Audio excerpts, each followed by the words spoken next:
নমস্কাৰ কেতিয়া প্ৰকাশ পাব LPUBৰ 5550টা পদৰ দ্বিতীয়খন অস্থায়ী মেধা তালিকা বহুতেই কমেন্ট সেকশনত সুধি আছিল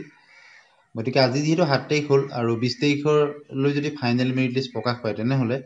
10-12 তাৰিখৰ ভিতৰত দ্বিতীয়খন অস্থায়ী মেধা তালিকা প্ৰকাশ পোৱাৰ পূৰ্ণ সম্ভাৱনা আছে আৰু লগতে কমেন্ট সেকশনত বহুতেই সুধি আছিল যে জিলা ভিত্তিক কাট অফ কিমান কমিব পাৰে গতিকে এই ক্ষেত্ৰত আপোনালোকে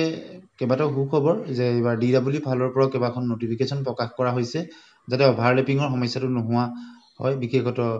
SRD শিক্ষকসকলৰ ক্ষেত্ৰত বা GDPGD নিৰ্বাচিত শিক্ষকসকল বা অন্যান্য যিসকল বিভাগত চাকৰি বা কৰ্মৰত হৈ থকা কৰ্মচাৰী তেওঁলোকৰ নাম LPUBত আহিছে বা যিসকলে তেওঁলোকৰ সিলেকশন পাইছে তেওঁলোকৰ ক্ষেত্ৰত অন্য বিভাগত তেওঁলোকক স্বতঃস্ফূৰ্তভাৱে উইথড্ৰল কৰিবৰ কাৰণে নিৰ্দেশনা কৰা হৈছে গতিকে বহুতে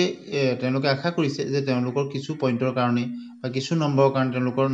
নামটো অহা নাছিল গতিকে দ্বিতীয় অস্থায়ী মেধা তালিকাত তেওঁলোকৰ নাম আহিবনে আৰু বহুজনে বিভিন্ন জিলা যেনে যোৰহাট তিনচুকীয়া বা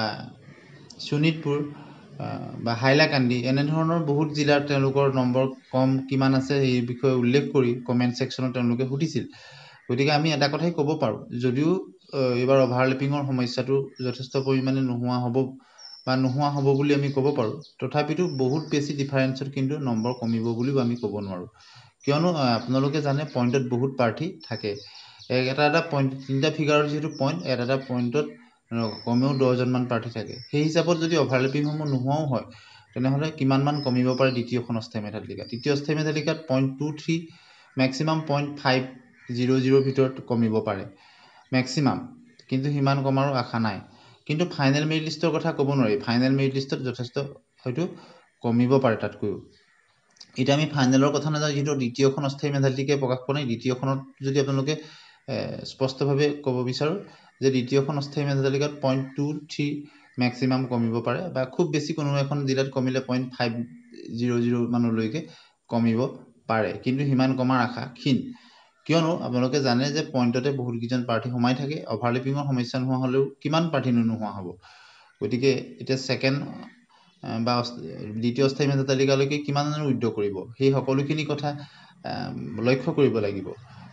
বহুতেই কৈ আছে যে 2-3 নম্বৰলৈকে কমিব বুলি এইবিলাক কথা কিন্তু 2-3 নম্বৰ কমিলেতো খুব ভাল কথাই কিন্তু হিমান কমাৰ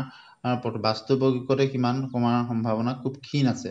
বুলি আমি ক'ব লাগিব গতিকে বহুতেই কমেন্ট সেকশনত সুধি আছিলে গতিকে আমি এটি বিশ্লেষণ আগবঢ়ালো গতিকে আপোনালোকে পৰৱৰ্তী সময়ত আপোনালোকৰ অন্যান্য জিলাসমূহৰ ক্ষেত্ৰত আপোনালোকে কমেন্ট সেকশনত লিখিব এই সকলোখিনি সামৰি আমি এটা ভিডিঅ' দিবলৈ চেষ্টা কৰিম আৰু সেলফ উইথড্ৰলৰ প্ৰচেছটো যাতে চলি থাকে ধন্যবাদ